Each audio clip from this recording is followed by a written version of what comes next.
കേരള സാംക്രമിക രോഗങ്ങൾ ബിൽ ചട്ടം ഭേദഗതി ചെയ്യണമെന്ന പ്രമേയം ആരോഗ്യവും വനിതാ ശിശുക്ഷേമവും വകുപ്പ് മന്ത്രി ശ്രീമതി വീണ ജോർജിന് അവതരിപ്പിക്കാവുന്നതാണ്.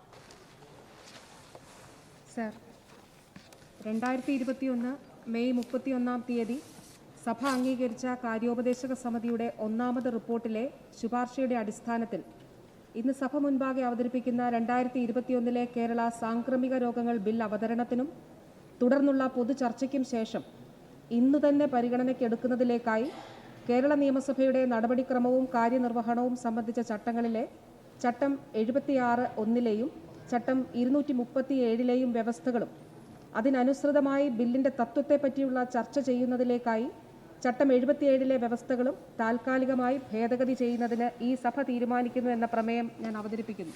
പ്രമേയത്തെ പിന്താങ്ങേണ്ടതാണ്. പ്രമേയത്തെ അനുകൂലിക്കുന്നവർ, പ്രതികൂലിക്കുന്നവർ. പ്രമേയം സഭ അംഗീകരിച്ചിരിക്കുന്നു. ആരോഗ്യവും വനിതാ ശിശുക്ഷേമവും വകുപ്പ് മന്ത്രി ശ്രീമതി വീണ ജോർജ് 2021 കേരള സാംക്രമിക രോഗങ്ങൾ ബിൽ അവതരിപ്പിക്കേണ്ടതാണ്.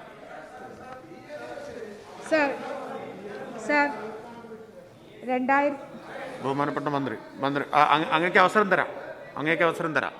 ക്രമപ്രശ്നം ഉന്നയിക്കാൻ ബഹുമാനപ്പെട്ട മന്ത്രി ബില്ല് അവതരിപ്പിക്കേണ്ടത്.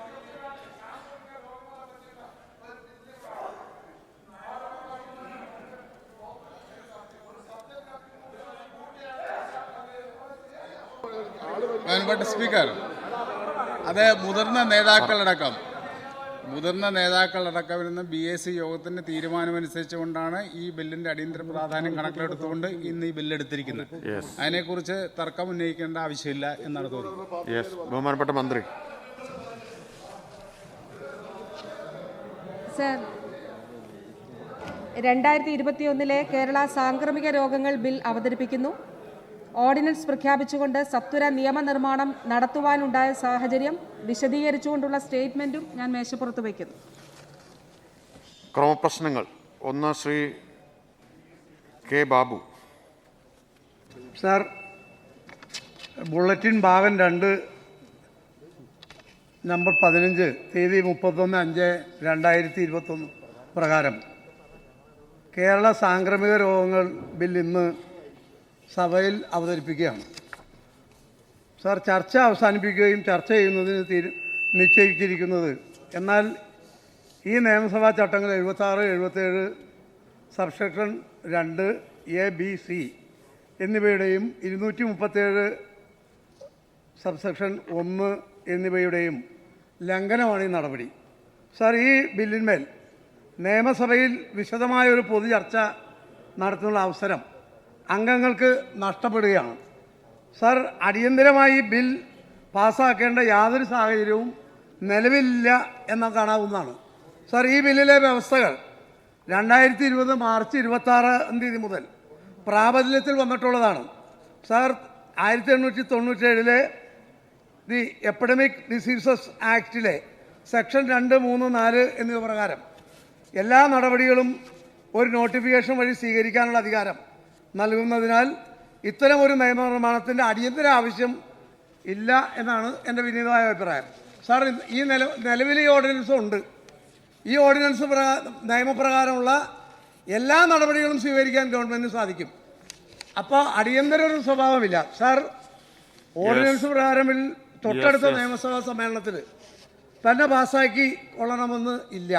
ഈ സഭയുടെ 27/6/94 സ്പീക്കറുടെ റൂളിംഗ് നിലനിൽക്കെ 15 കേരള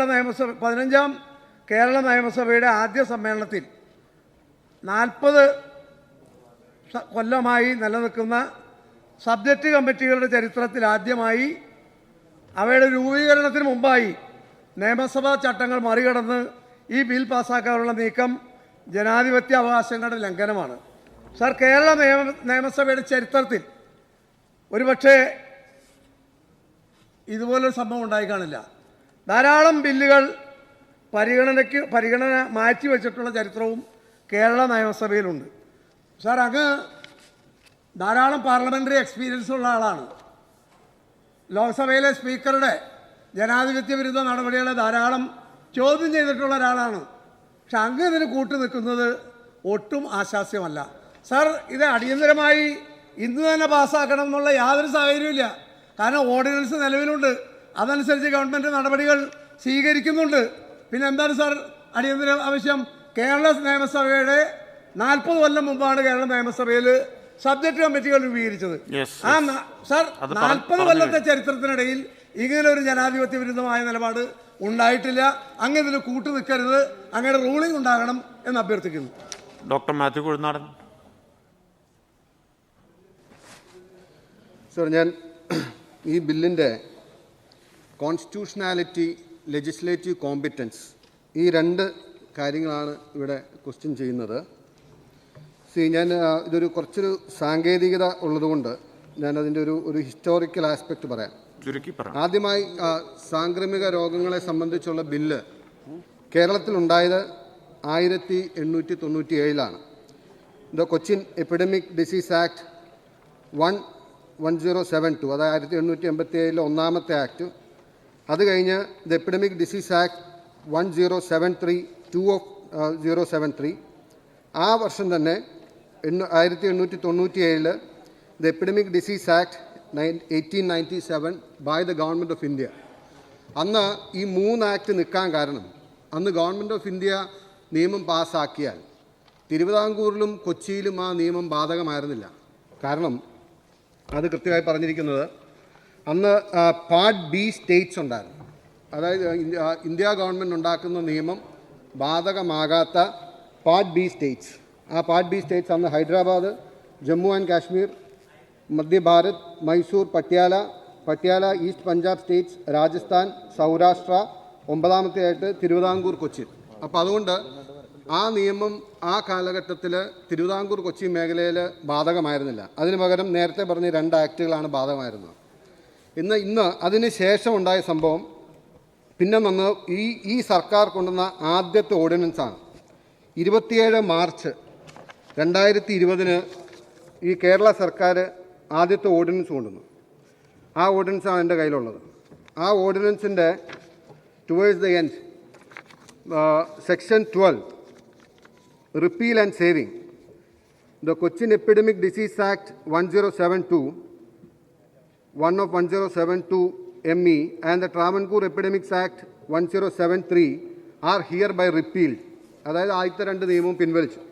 അതിൻ്റെ പുറകെ, from the date of commencement of this ordinance the provisions of Epidemic Disease Act 1897, Act 3 of 1897 shall have no application to the territories comprised in Malabar area as defined in the State Reorganization Act 1956. ആ ordinance പ്രകാരം കൊച്ചിയിലും തിരുവിതാംകൂറിലും ഉണ്ടായിരുന്ന സാംക്രമിക രോഗ നിയമം പിൻവലിക്കുകയും മലബാർ മേഖലയിൽ അന്നത്തെ 1897 ആക്ടിൻ്റെ applicability ഇല്ലാതാക്കുകയും ചെയ്തു. ഞാനിവിടെ റേസ് ചെയ്യുന്ന ഫസ്റ്റ് ക്വസ്റ്റ്യൻ, അതിനുശേഷം സംഭവിച്ചതെന്ന് വെച്ച് കഴിഞ്ഞാൽ, അതിനുശേഷം ഉണ്ടായത് 28 സെപ്റ്റംബർ 2020 പാർലമെൻറ്റ് ഈ സംബന്ധിച്ച് സമാനമായ ഒരു ഓർഡിനൻസ് കൊണ്ടുവരികയാണ്. സമാനമായ ഓർഡിനൻസ് 28 സെപ്റ്റംബർ 2020. അതിൻ്റെ അകത്ത് ചെയ്തത് എന്താണെന്ന് വെച്ചാൽ, ആ ഓർഡിനൻസ് ചെയ്ത് 1897 കേന്ദ്ര നിയമത്തിൽ അമെൻമെൻറ്റ് വരുത്തി. 1897 കേന്ദ്ര നിയമത്തിൽ അമെൻമെൻറ്റ് വരുത്തിക്കൊണ്ട് അതിൻ്റെ അന്ന് ഈ ട്രാവൻകൂർ, കൊച്ചിൻ അടക്കമുള്ള പാർട്ട് ബി സ്റ്റേറ്റ്സിന് കൊടുത്തിരുന്ന എക്സംഷൻ എടുത്തു കളഞ്ഞു. ആ അമെൻമെൻറ്റാണ് ആദ്യം ഓർഡിനൻസായിട്ട് കൊണ്ടുവന്നത്. അപ്പോൾ അതിനു മുമ്പ് 1897 കേന്ദ്ര സർക്കാരിൻ്റെ നിയമത്തിൽ പറഞ്ഞിരുന്നത്, it extends to the all of India except the territories which immediately before 1st November 1956 were comprised in Part B states. ഞാൻ നേരത്തെ വായിച്ച പാർട്ട് ബി സ്റ്റേറ്റ്സിൽ 1897 നിയമം ബാധകമായിരുന്നില്ല. പക്ഷേ ആ ഭാഗം എടുത്തു മാറ്റിക്കൊണ്ട് 1897 നിയമം ഇന്ത്യ രാജ്യത്ത് മുഴുവൻ ബാധകമാക്കിക്കൊണ്ടുള്ള ഓർഡിനൻസ് കേന്ദ്ര സർക്കാർ 28 സെപ്റ്റംബർ 2020 കൊണ്ടുവന്നു.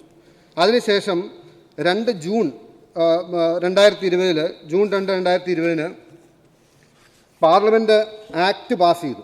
അത് നിയമമായി മാറി. ആ ആക്റ്റാണ് ഇപ്പോൾ എൻ്റെ കയ്യിലിരിക്കുന്നത്, ദ എപ്പിഡമിക് ഡിസീസ് ആക്ട് 1897.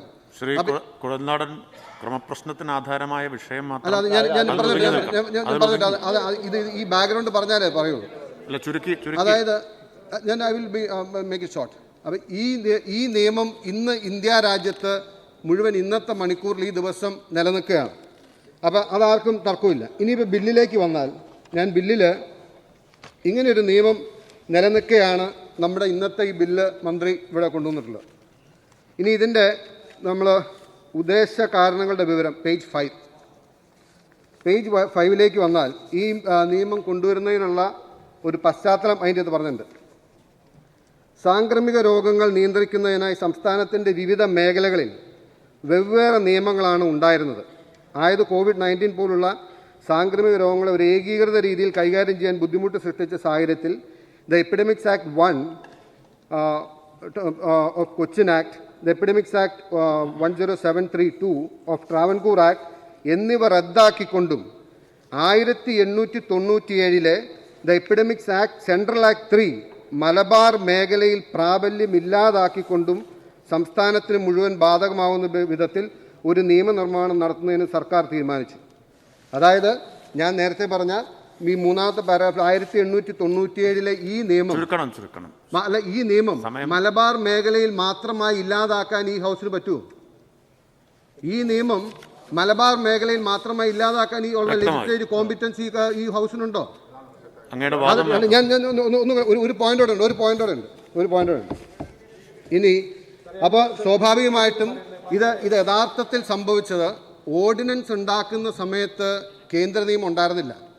അന്നേരം ഓർഡിനൻസ് ഉണ്ടാക്കുന്ന സമയത്ത് ട്രാവൻകൂർ കൊച്ചിൻ നിയമങ്ങൾ എടുത്തു മാറ്റി ഇല്ലാതാക്കുകയും മലബാർ മേഖലയിൽ മറ്റതിൻ്റെ ആപ്ലിക്കബിലിറ്റി മാറ്റുകയും ചെയ്യണമായിരുന്നു.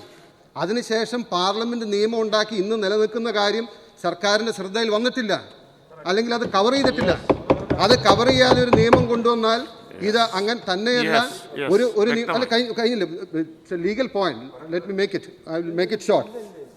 അത് കഴിഞ്ഞ് ഇനി പാർലമെൻറ്റിൻ്റെ ഒരു നിയമം നിൽക്കുമ്പോൾ വെദർ വി ക്യാൻ ലെജിസ്ലേറ്റ്, അത് ഭരണഘടനയുടെ article 254 constitution of India, inconsistency between laws made by Parliament under Article 249 and 250 and laws made by the legislature of states. Nothing in Articles 249 and 250 shall restrict the power of the state legislature to make any law which under its constitution have power to make it. But if any provision of the law made by the legislature of the state is repugnant to any provision of the law made by Parliament, which Parliament has under either of the said articles power to make, the law made by Parliament, whether passed before or after the law made by the legislature of the state shall prevail, and the law made by the legislature of the state shall, to the extent of the repugnancy, but so long only as to the law made by the Parliament continues to have effect, be inoperative. ഇനി ഇത് സംബന്ധിച്ച് supreme കോടതിയുടെ judgement ഉണ്ട്. ഞാൻ അതിൻ്റെ അകത്ത് ഒരു ഭാഗം കൂടി വായിക്കാം. then it will be more clear. 2 relevant ആയിട്ടുള്ള ജഡ്ജ്മെന്റ്സ് ഉണ്ട്. ശ്രീ മാത്യു കുഴൽനാടൻ വളരെ ചുരുക്കണം. അങ്ങയുടെ പശ്ചാത്തല വിവരണം കുറച്ച് വിശദമായി.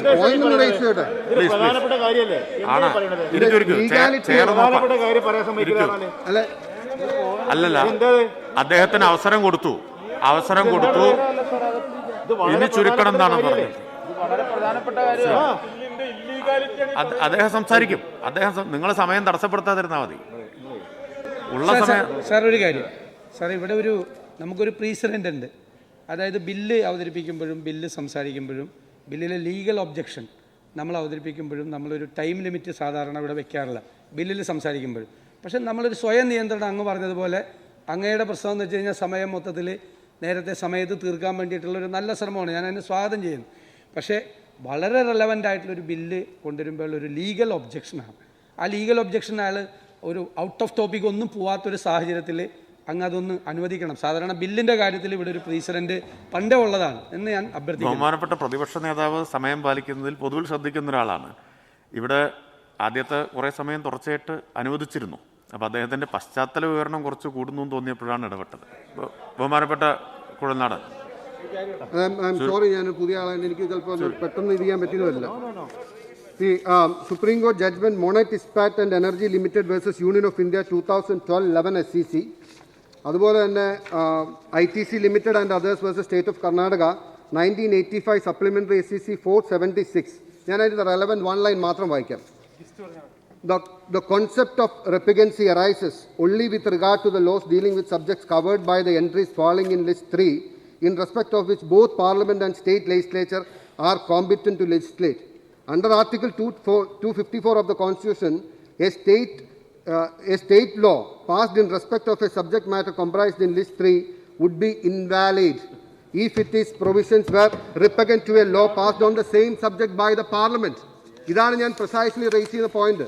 See, there is a law prevailing. ഇന്നത്തെ ദിവസം നിലനിൽക്കുന്ന ഈ നിയമത്തിന് എന്തെങ്കിലും വൈരുദ്ധ്യമുള്ള ഒരു നിയമം ഈ സഭ പാസ്സാക്കിയാൽ ഒന്ന് അത് അൺകോൺസ്റ്റിറ്റ്യൂഷണൽ ആണ്. That will be invalid, number 1. Number 2, അറിഞ്ഞോ അറിയാതെയോ ഇന്ന് കൊണ്ടുവന്ന ഈ ബില്ലിൽ ഇത് മലബാർ മേഖലയിൽ മാത്രം ആപ്ലിക്കബിലിറ്റി ഇല്ല എന്ന സ്ഥിതി, അങ്ങനെ there cannot be such A situation. കാരണം നിയമം എല്ലാവർക്കും ഒന്നുപോലെ ബാധകമാണ്. മലബാർ മേഖലയിൽ മാത്രം ഇതിൻ്റെ ആപ്ലിക്കബിലിറ്റി ഇല്ലാതാക്കി. തന്നെയല്ല, രണ്ടാമതൊരു കാര്യം, ഇന്നിപ്പോൾ ഈ ബില്ല് പാസ്സാക്കി നിയമം വന്നു എന്നിരിക്കട്ടെ, കേന്ദ്ര നിയമപ്രകാരം ഈ എപ്പിഡമിക്സ് ആക്ടിൻ്റെ അതിൻ്റെ പെനാൽറ്റി പോർഷൻ മാത്രം നോക്കിയാൽ മതി. കേന്ദ്ര നിയമപ്രകാരം അതിൻ്റെ പെനാൽറ്റി പറഞ്ഞിരിക്കുന്നത് സെക്ഷൻ 3ലാണ്. സെക്ഷൻ 3 പ്രകാരം പെനാൽറ്റി ഇത് ഞാൻ വായിക്കാം.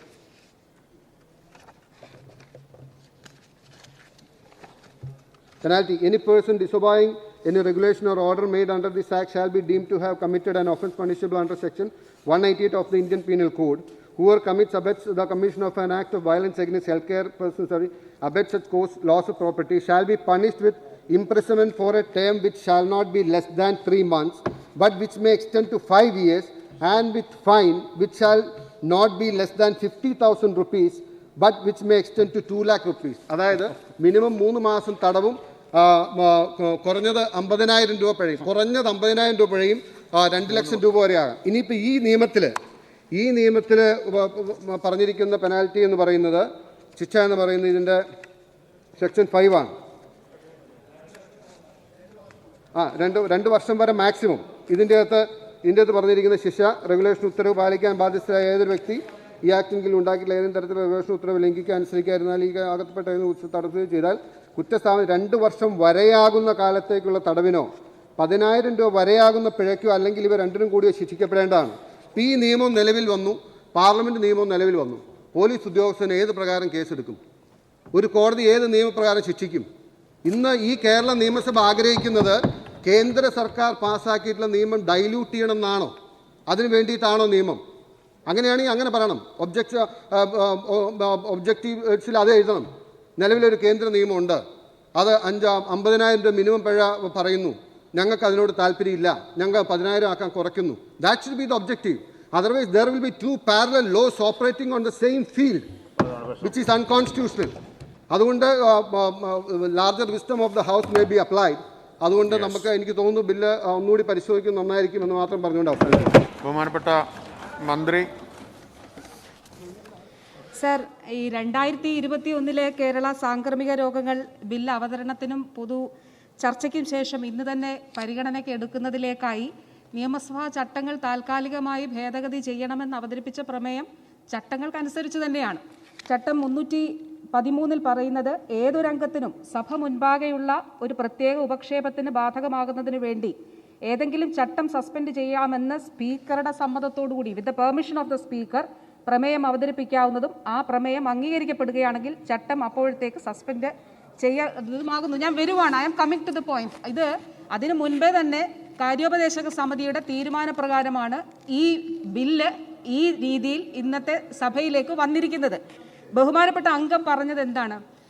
ബഹുമാനായ തൃപ്പൂണിത്തറ അംഗം പറഞ്ഞത് ഇതിനൊരു ധൃതിയുമില്ല എന്നുള്ളതാണ്. 2020 ജനുവരി മാസം 30-ാം തീയതിയാണ് ഇന്ത്യയിൽ ആദ്യത്തെ കോവിഡ് പോസിറ്റീവ് കേസ് റിപ്പോർട്ട് ചെയ്യുന്നത്.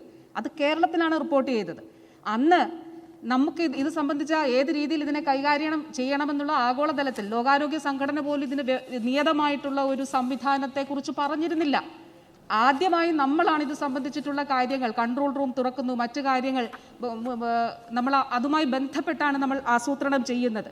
അപ്പോൾ അന്നു മുതൽ ആദ്യത്തെ ഓർഡിനൻസിന് ശേഷം മാർച്ച് മാസത്തിലാണ് നമ്മൾ ഓർഡിനൻസ് 27/3/2020 അതിനുശേഷം നമ്മളതിൽ അമെൻമെൻറ്റ് വരുത്തി 4/7/2020 കേരള എപ്പിഡമിക് ഡിസീസ് അമെൻമെൻറ്റ് ഓർഡിനൻസായി.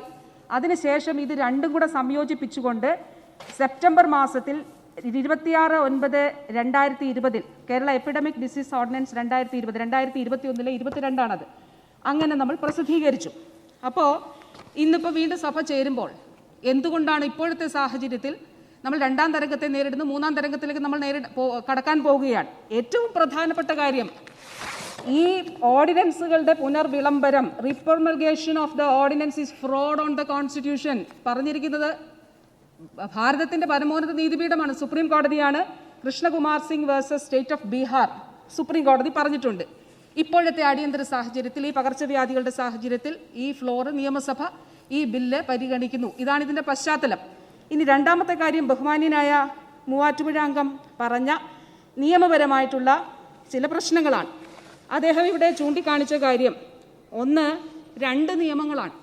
അദ്ദേഹം പറഞ്ഞത് ഇന്ത്യയിൽ പ്ലേഗിൻ്റെ സമയത്ത് ബോംബെയിൽ പ്ലേഗ് പൊട്ടിപ്പുറപ്പെട്ടപ്പോൾ 1897 എപ്പിഡമിക് ഡിസീസസ് ആക്ട് 1897 അന്ന് ആ നിയമം നിലവിൽ വന്നത്.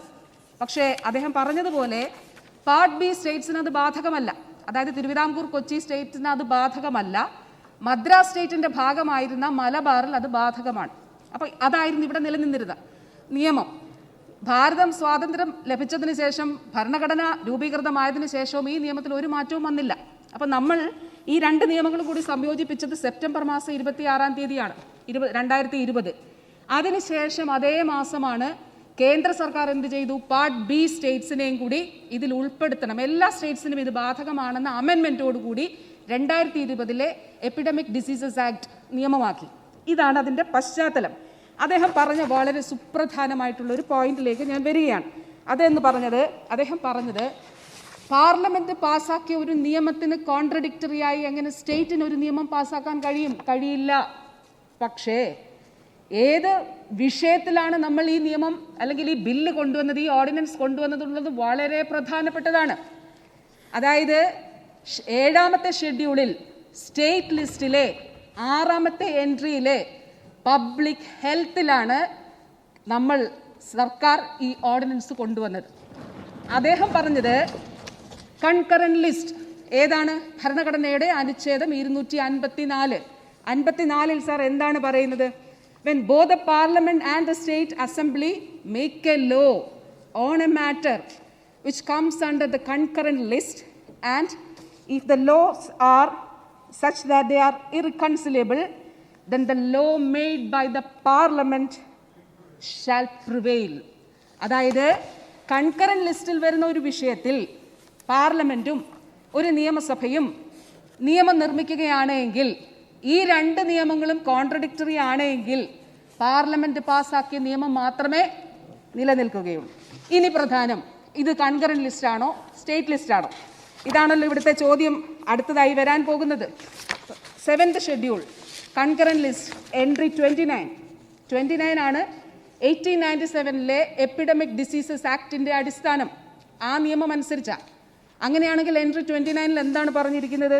എൻട്രി 29 പറഞ്ഞിരിക്കുന്നത് മനുഷ്യരെയോ ജന്തുക്കളെയോ സസ്യങ്ങളെയോ ബാധിക്കുന്ന പകർച്ചവ്യാധികളുടെ സംസർഗം കൊണ്ട് പകരുന്ന രോഗങ്ങളുടെയോ കീടബാധകളുടെയോ ഒരു സംസ്ഥാനത്ത് നിന്ന് മറ്റൊരു സംസ്ഥാനത്തേക്കുള്ള വ്യാപനം തടയൽ. ഒരു സ്റ്റേറ്റിൽ നിന്ന് മറ്റൊരു സ്റ്റേറ്റിലേക്കുള്ള വ്യാപനം തടയൽ വളരെ ക്ലിയറാണ്. ഇനി രണ്ടാമത്തെ കാര്യം, എങ്ങനെയാണിത് സ്റ്റേറ്റ് ലിസ്റ്റിലാണോ എന്നുള്ളത് നമ്മൾ പറയുന്നത്. 7th ഷെഡ്യൂൾ സ്റ്റേറ്റ് ലിസ്റ്റ് ഉൾക്കുറിപ്പ് 6 എൻട്രി 6 പൊതുജനാരോഗ്യവും ശുചീകരണവും ആശുപത്രികളും വൈദ്യശാലകളുമാണെന്ന് കാണാവുന്നതാണ്. What we are doing is something completely minister argument accept ചെയ്യാം. അതാണ് കേസെങ്കിൽ why you refer to 1897 statement of ഒബ്ജക്റ്റീവ്സിൽ എന്തിനു വേണ്ടിയാണ് ഇത് epidemics act central act Malabar മേഖലയിൽ പ്രാബല്യം ഇല്ലാതാക്കി കൊണ്ടുവന്ന് ടച്ച് ചെയ്യുന്നത്? 1897 നിങ്ങൾ എന്തിനു ടച്ച് ചെയ്യുന്നു? What is your right? How can you touch on 1897 act? നിങ്ങൾ സ്റ്റേറ്റ് ലിസ്റ്റ് പ്രകാരം പുതിയ നിയമം ഉണ്ടാക്കുന്നതാണെങ്കിൽ how can you touch upon a central act, central law? Sir, we didn't touch that law. അത് നമ്മൾ ടച്ച് ചെയ്തിട്ടില്ല. ഇനി അദ്ദേഹം പറയുന്ന രീതിയിലാണെങ്കിൽ ദിസ് ഫ്ലോർ, ദ അസംബ്ലി, ഈ അസംബ്ലി തന്നെ ഒരു നിയമം പാസ്സാക്കിയിട്ടുണ്ട്. 2010 ഒരു നിയമമുണ്ട് സർ, കേരള ഉൾനാടൻ ഫിഷറീസും അക്വാകൾച്ചറും ആക്ട്. ഈ നിയമസഭ പാസ്സാക്കിയ നിയമമാണ്. ഞാൻ പറയാം, ഞാൻ ഇതിലേക്ക് ഞാൻ വരികയാണ് സർ. അതിൽ പറയുന്നത് റദ്ദാക്കലും ഒഴിവാക്കലും. ഈ സഭ പാസ്സാക്കിയ ആക്ട്, അത് ബില്ല് നിയമമായതാണ്. അതിൽ പറയുന്നത് 1956 സംസ്ഥാന പുനഃസംഘടനാ ആക്ട് 5-ാം വകുപ്പ് ഉപവകുപ്പിൽ പരാമർശിച്ചിട്ടുള്ള മലബാർ ജില്ലയിൽ പ്രാബല്യത്തിലിരിക്കുന്ന 1897 ഇന്ത്യൻ ഫിഷറീസ് ആക്ടിന് ആ പ്രദേശത്തുള്ള ബാധകമാണ്. Not applicable is a word. അതാണ് അതിനകത്ത് വാക്ക്. അതോടൊപ്പം ഇതിനകത്ത് മറ്റ് തിരുവിതാംകൂർ കൊച്ചി സംസ്ഥാനത്തെ റിപ്പീൽ ചെയ്യുകയും ചെയ്തിട്ടുണ്ട്. ഈ ആക്ടിൽ, ഈ ഫിഷറീസ് ആക്ടിൽ നമ്മൾ പാസ്സാക്കിയ 2010 ഈ ആക്ടിൽ ഇതേ സംഭവമാണ്. 1897 ഫിഷറീസ് ആക്ട് നോട്ട് ആപ്ലിക്കബിൾ ആണെന്ന് പറഞ്ഞു മലബാർ മേഖലയിൽ. അതോടൊപ്പം തന്നെ അതിനു മുൻപ് ഇവിടെ നാട്ടുരാജ്യങ്ങളിൽ ഉണ്ടായിരുന്ന നിയമങ്ങളെ റിപ്പീൽ ചെയ്യുകയും ചെയ്തിട്ടുണ്ട്. ഞാൻ പറഞ്ഞു വരുന്നത്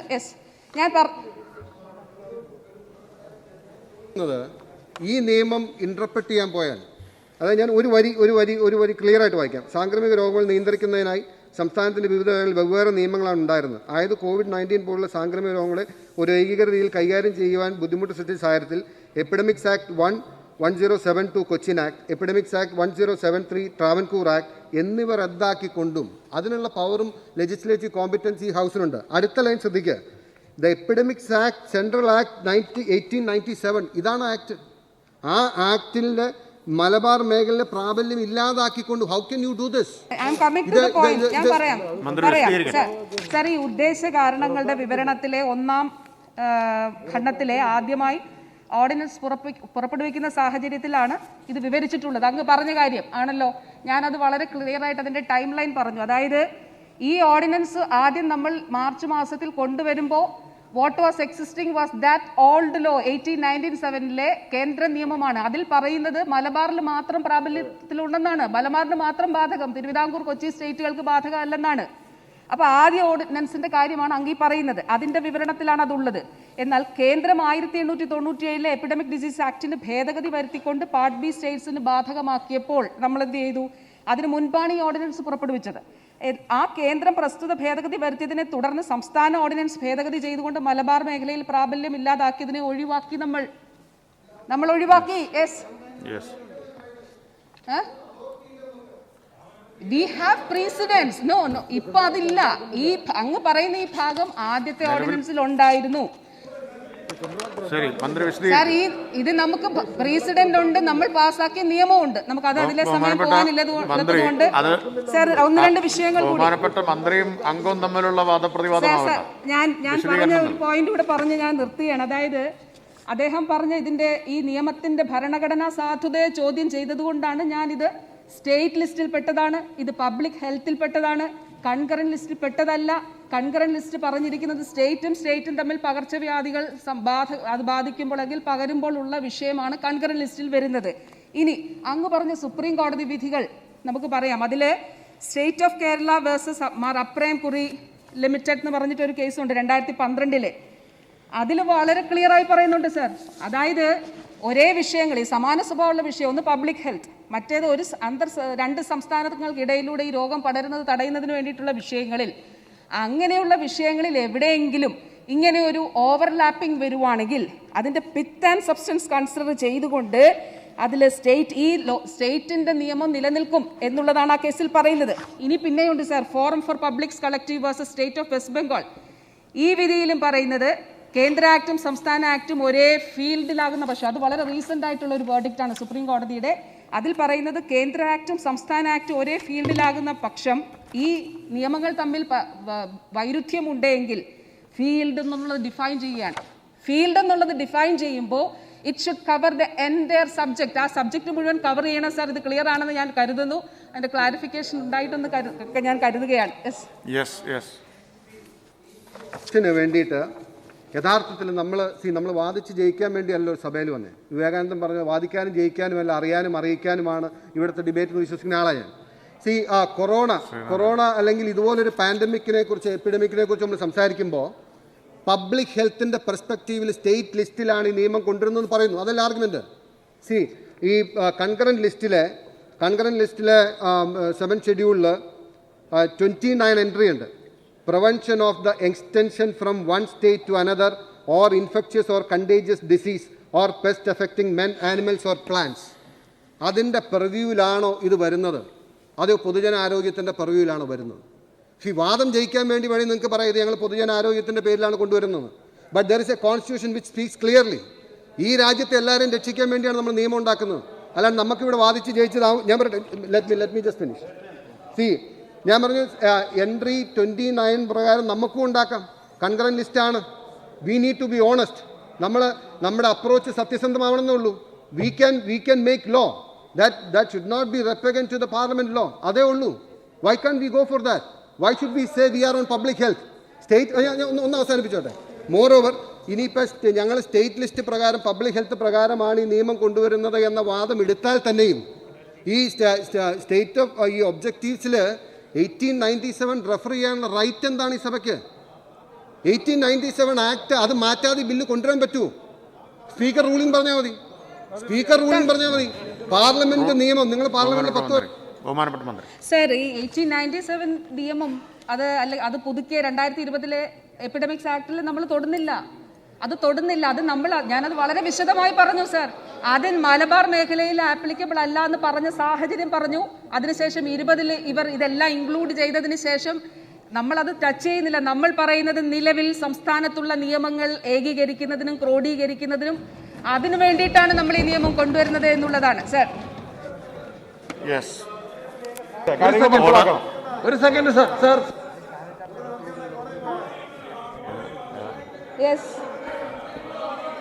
ഓർഡർ.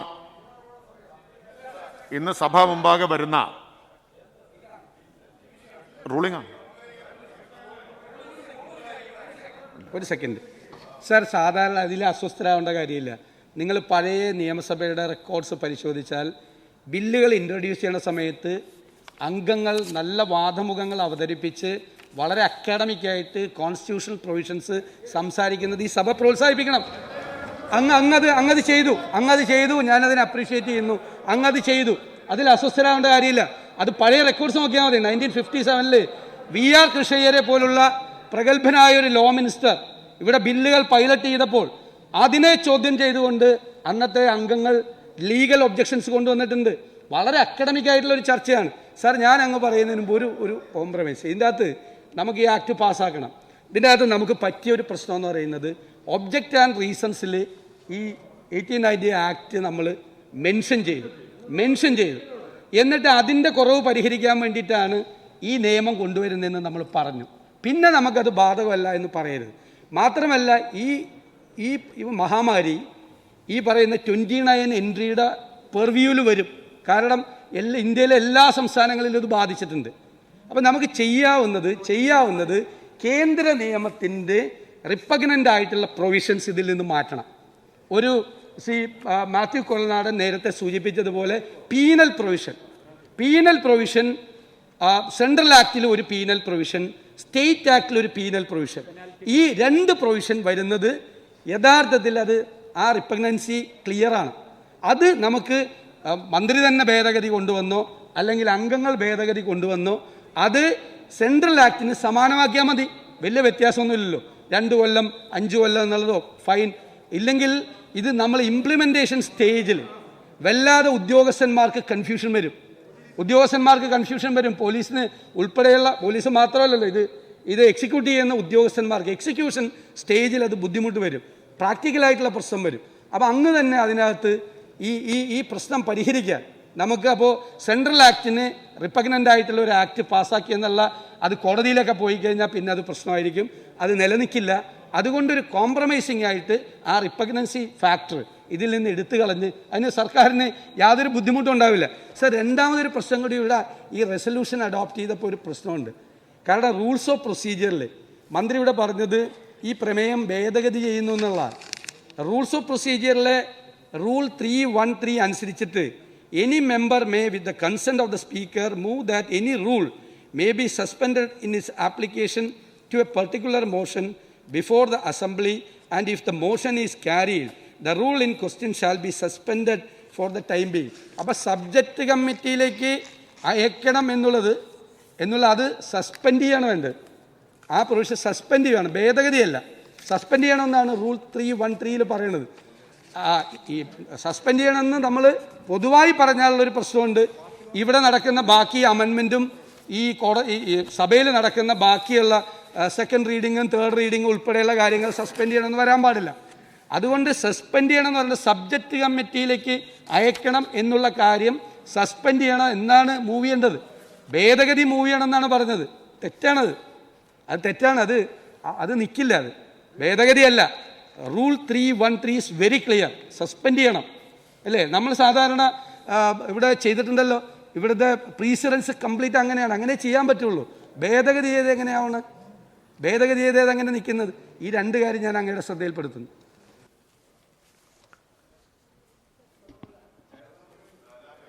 ഓർഡർ.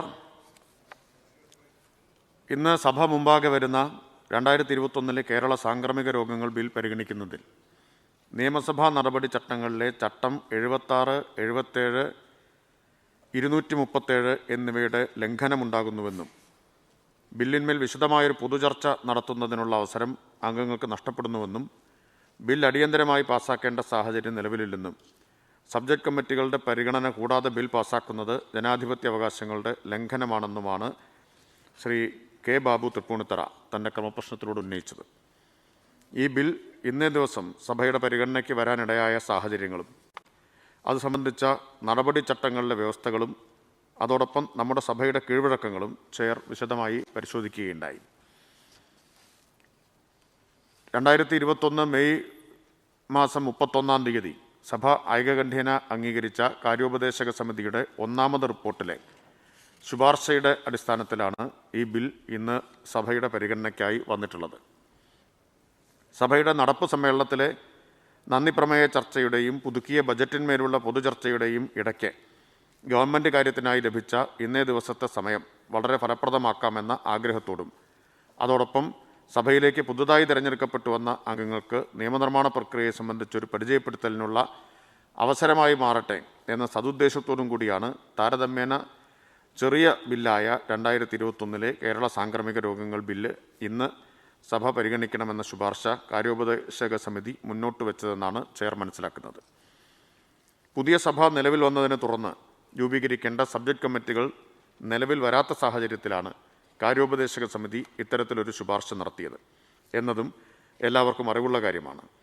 എന്നാൽ ചട്ടപ്രകാരം ബിൽ അന്തിമമായി പാസ്സാക്കുന്നതിന് മുമ്പായി ബന്ധപ്പെട്ട സബ്ജക്ട് കമ്മിറ്റിയുടെ പരിശോധന ഒഴിവാക്കേണ്ടി വന്നിട്ടുണ്ടെങ്കിൽ പോലും ഓർഡിനൻസിന് പകരമുള്ള ഒരു ബില്ലായതിനാൽ ബഹുമാനപ്പെട്ട അംഗങ്ങൾക്ക് ഓർഡിനൻസ് നിരാകരണ പ്രമേയം നൽകി സംസാരിക്കുന്നതിനും മന്ത്രിയുടെ പ്രമേയത്തിന്മേൽ ഭേദഗതി നോട്ടീസ് നൽകിക്കൊണ്ട് ബില്ലിൻ്റെ തത്വത്തെ സംബന്ധിച്ചുള്ള പൊതു ചർച്ച നടത്തുന്നതിനും അവസരമൊരുക്കിയിട്ടുണ്ട്.